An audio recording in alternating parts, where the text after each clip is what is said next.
In this session, we'll be talking few functions available in Python, namely list, and there are few functions related to the mathematics, namely sort and other few functions. So first, let us talk about this list. You know, this is an important concept in Python, which holds some set of objects. Already, you might have learned about few data types, namely integer, character, or float. Some data types available in Python. But here, this list, it contains some sequence of items in an orderly way. Maybe it's a kind of array that we would like to arrange it everything in a proper way. Suppose in case you would like to store your registration number, marks, or any of your personal details in an ordered way, you can think about using lists, in Python. This list can be created in two ways in Python. So here I'm working in a Google Colab platform. I'm just giving you an example of how this list creation will be. Here is an example. It's a command line. I'm just starting with hash, which is given in red color font, and this is automatic. And next, I'm creating a list called L1 with four, with five objects. So L1, which contains one, and learning, right? Python is fun for me. I'm just creating a list which is going to contain six objects. And number one, it's a number, and rest of the things are characters. And I'm creating the list L1. I'm just printing the list L1 as it is. Just see, what's the output I'm getting. I'm just getting one. Learning Python is for me, right? Learning Python is fun for me. Suppose whatever you want, you can just say. Now I just print the list. Learning Python is not fun for me. So whichever way you want, you can have it. You can have n number of elements, and each element maybe you can think about using numbers or characters or even special characters. It is one way we can create a list L1 by just defining the uh, uh, list as the variable name on the left hand side, and by giving all the objects in the right hand side. And there is another way you can create the list using a function called list in Python. All right. Here we use the word list. So here I'm creating a list called L2. So L2 equal to list and learning for life. And and I'm just giving it in using the keyword list. And as usual, like the previous case, the left hand side contains the variable name L1, and here it is L2. Okay, I'm just creating a list. Here, the previous case I have not used in list, I just used the square bracket. Here I'm using the keyword list, and it contains three objects. And I'm printing the list as it is, print L2, right? Here you just get the list as it is. So, this is the way how you can think about creating list in Python. There are two ways. You can just define as it is without any keyword. Number two, using the keyword list. Suppose if you have already created a list and you want to add it, right? I have the list L1 with me, and L1 contains one. Learning Python is not fun for me, right? Suppose you want to add 10 to the given list L1, which is above. What I'm going to do, I'm just going to use the command append, right? Append is the keyword, right, that is available. You can just say append, and whatever you want to add, append it. You can use the append command and add a new element to the list only when it is only when the L1 is available. So L1 dot append of 10, right? So L1 is already a defined a data structure list that has some elements. I'm just executing this. It is done now. Okay, I'm just printing L1 now. I'm just printing L1 now. You can see that the 10 element 10 is added in the list. Learning Python is not fun for me. The 10. Suppose if you wish to add say 1000, right? So whatever element that you want to add, you can add.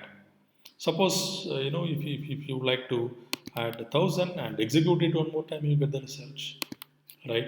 So whatever you want, right, you can add it, right? So 10 or whatever the number that is. So whenever you change the argument, you see that you are running the query, the statements one more time. Suppose if you feel like you want to remove the element 10 from the list, okay, already there is an element 10, you want to remove that, whatever you added just now using the append statement. There is one keyword, a function called remove. So from the list L1, I am removing 10. You are just removing 10. So once you remove that, right, and you can print that whatever you have, right. So you can print that, right. You can print L1, right. You can print L1. The 10 is being removed now, or then whatever it is. So in this case, even though I am using the statement L1, list L1, I'm using the keyword remove and using the 10, it's not being done because it is in the buffer. And of course, I need to redefine and I need to do it, by starting the process one more time. Suppose in case you like to join some two lists, right? You have two lists now, L1 and L2. So the list L1 is containing three objects called learning, Python, is fun. And L2, I am just creating a list using the keyword list. So there are two lists. First list is just defining using the variable name. Second is using the keyword. I'm just running. Now, I'm just, I want to add it.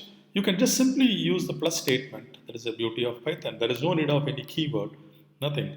You just use L1 plus L2, you will get the results, right? Now, this is an intermediate result that you're getting, and if you want to use it for some purpose, suppose if you want to use this output to some other variable, you can use it. Say you can say L3 equal to L1 plus L2, or this particular complete list itself, you can put it into some other data structure, right? Suppose if you like to have a number list, you can think about creating a number list, right? Here I am creating a number list called L3. It is containing the element 2, 4, 6, 8, right? Whatever the number that you want, 2, 4, 6, 8, 10, 12, 14, 16, 18, 20, right? So whatever the number of elements that you want to add it, right? I'm just creating a list L3, right? So you just give all the elements, right? So either you use this way, or you can also think about using the keyword list that is available to create it, right? So once this is done, right, we can go for using some others, the other keywords that is available. So now we have three things called the len, sum, min, and max, whatever it is, right? We can use all these things. Now this is a very simple example. So this particular here, it is not taking the maximum as the input. Now for the time being, we'll try to just go for using some four numbers, say 2, 4, 6, 8, right? So the list L3, I'm just adding four elements. We'll try to use the four ways, that is whatever is available, right?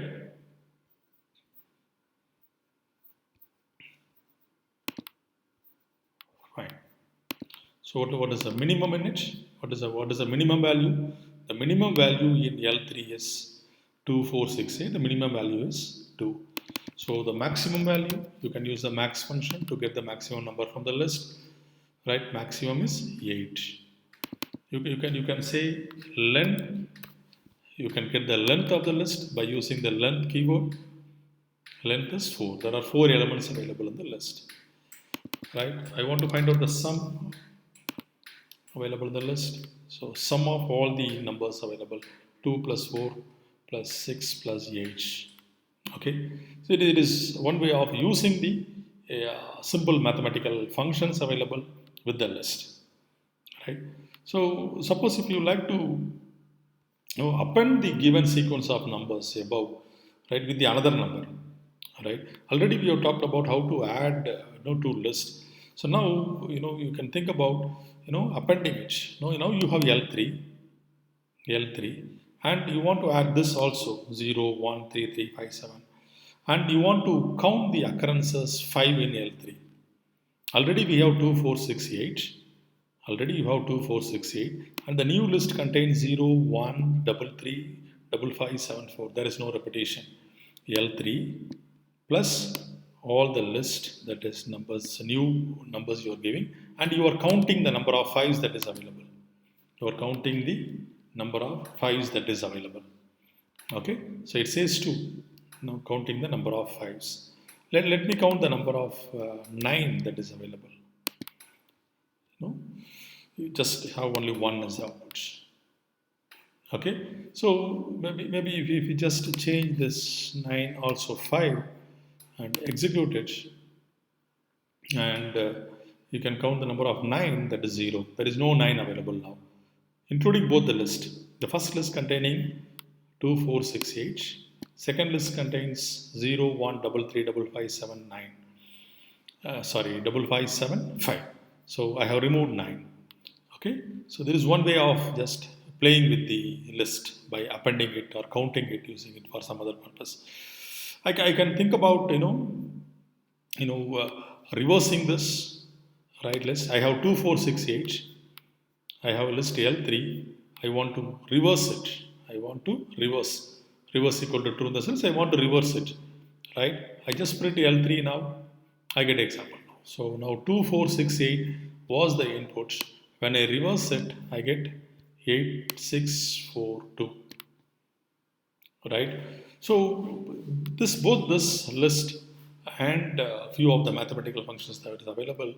So we can think about creating a list that contains all your personal details, and do some kind of apply some kind of mathematical functions to play with your marks, to get the mean score of your class, or to get the average score, or the standard deviation among the marks of all the students, and the variety of operations we can think about performing using the list. So thank you very much. Maybe in the next session we'll be talking something related to the other feature that is available similar to list, that's called tuple, and we'll try to talk what the tuple is all about, and then with some examples like how we are talking about, or how some of the examples related to list. Thank you, and thank you once again.